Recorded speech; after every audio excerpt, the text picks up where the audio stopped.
Dylan Raiola, the #1 quarterback in the 2024 class. If you've been tracking the RPM, there's been some movement now. The USC Trojans will pole vault action from the 3rd spot up to the 1st spot. The RPM currently reads 39.9% in favor of Lincoln Riley and company. At the #2 spot, you got Nebraska with 29%. Georgia rounding out the top 3 with 19.4%. So how much should we read into this? Talked to someone close to Dylan Raiola's recruitment, and they told me that, yes, the RPM is trending a certain way, but USC has felt good about where they stand with Dylan Raiola for a while now. Okay, they've felt good since he committed to Ohio State the first time. They thought they were very much so in the mix. Now, again, if you remember correctly, Dylan Raiola during the dead period more or less unofficially visited Nebraska, turned up at a basketball game unannounced. It was allowed per NCAA rules because his uncle is the offensive line coach. Now, this past weekend, he visited Southern Cal, all right?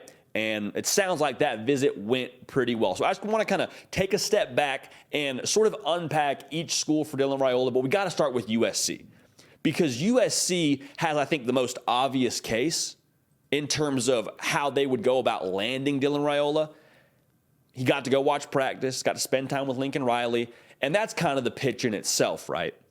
If you're Lincoln Riley, you can tell Dylan Raiola, hey, you want to come here and play quarterback? You want to go play quarterback in the NFL?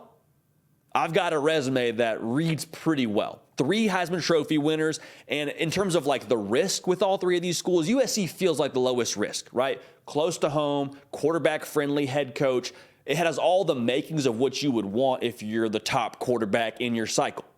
So I think USC and Lincoln Riley are in really good position. And the person that I talked to close to Dylan Raiola's recruitment said that one of the key intangibles that Lincoln Riley is able to possess in this recruitment is the way that he's able to instill confidence in his quarterbacks. Like I said, Dylan Raiola got to go out and watch practice. And one of the things that he talked about was how confident those quarterbacks look and just knowing what they're doing when they're on the football field. Caleb Williams having won the Heisman Trophy a season ago. That's a pretty nice advertisement if you want to be a quarterback at USC. Hey, our current quarterback won the Heisman Trophy. You could be the next one. So the case for USC is fairly obvious.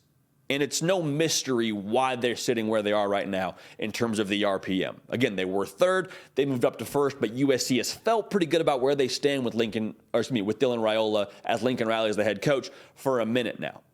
The thought process was, maybe they didn't land him the first time because there wasn't proof of concept yet at USC. Because Lincoln Riley came to USC and there's a lot of movement with the portal and Caleb Williams is going to follow him and all this, that, and the other. But we hadn't seen it on the field just yet. We've seen it now. We've seen the proof of concept in Los Angeles. It's only been 1 year. And to have that ROI after 1 year, probably pretty appealing. Want to talk about Nebraska, want to talk about Georgia. Before we get to that, though, make sure you're subscribed. Make sure you're locked in. We got a lot to talk about as we get more and more into the spring and into the summer. And pretty soon they're going to be playing games. So make sure you're locked in here. College football content every single day. Also, follow me on Twitter as well as on Instagram at JDPiquel. The school that is currently 2nd in the RPM for Dylan Raiola is Nebraska. Now, they were previously sitting pretty close to the top spot in terms of like a couple percentage points behind Georgia. Georgia's now fallen back to 3. Nebraska stayed consistent in that #2 spot. The pitch for them is all about what are your priorities if you're Dylan Raiola? Do you want to be somewhere where you have family ties? Do you want to be somewhere where you can come in and play right away and build the program back to prominence, whereas USC and Georgia are both more or less winning football games right now? Do you want to be the start of something? And if that's what you want to be, Nebraska makes a whole lot of sense. I would say the interesting thing about Nebraska is, like I said about USC a second ago, before Lincoln Riley allowed them to have the success they had this past year, the proof of concept at Nebraska isn't there right now. And so if I'm the top quarterback in the country and I have aspirations to go play in the NFL, I'm not saying you can't do it at Nebraska. You absolutely can, but you would be one of the first to do it under Matt Rule. I believe Jeff Sims will play in the NFL. I believe Casey Thompson will play in the NFL. But Dylan Raiola is of a different caliber when it comes to the stars that were next to his name and where he ranks in his respective class. So Nebraska, for me, the pitch is all about priorities. Family there, there's some loyalty there, I believe, but we'll see how this thing develops. Now, Georgia is curious. They felt really good about Dylan Raiola, I was told, for a period of time. The interesting thing you got away with them is they just lost their offensive coordinator. Todd Monken went to the Ravens. I'm told that wasn't wildly surprising. Dylan Raiola has said that was something Georgia told him was a possibility. He has a good relationship with Mike Bobo. But same thing I just said with Nebraska. It'll be a new offensive coordinator. And Georgia, I believe, isn't going to miss a beat. But it will be a new OC comped with what's going on at USC, with what Lincoln Riley's done there. It's all about weighing it versus the opportunity cost of USC, in my mind, with Georgia.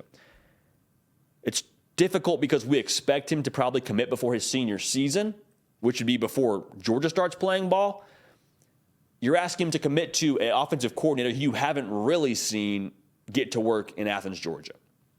So the real deal for me is you go to college to prepare for the pros, right? Whether you're playing football or not. You want to be on Wall Street, you pick the program that has the best finance opportunity for you. You go there, you develop, you get ready to go on Wall Street. Same thing if you want to play in the NFL. You want to be a quarterback? USC's got a pretty good case to be made. Not that Georgia has nothing to say, or not that Nebraska has nothing to say, but it's just hard to argue with 3 Heisman Trophy winners. See where I'm coming from with this? You're not so much worried about the competition if you're Dylan Raiola.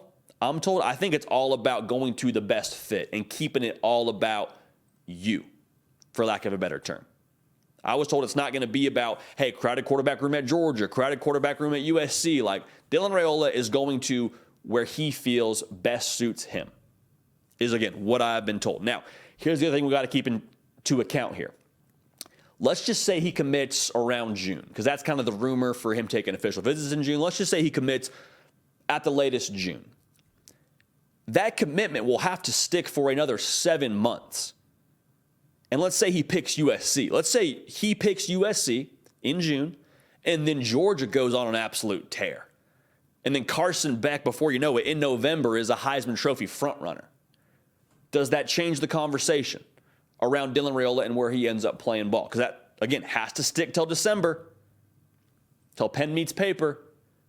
So even if he commits to USC, I have no insight on this, to be honest with you. I don't have any intel on, he's going to commit but keep his options open. Like, I'm not saying any of that. I'm not here to start rumors. I'm just saying it is a fact that wherever he commits to, that commitment will need to stick throughout the course of an entire football season. So USC is currently, according to the RPM, the leader in the clubhouse. It's kind of where the buzz is going, is USC by a pretty fair margin. But I would not count out Nebraska. I would not count out Georgia, especially if they're able to have success during the football season. Okay, a lot can happen in the span of 12 games. So we'll keep an eye on that. But again, USC, according to the RPM, is the front runner for Dylan Raiola.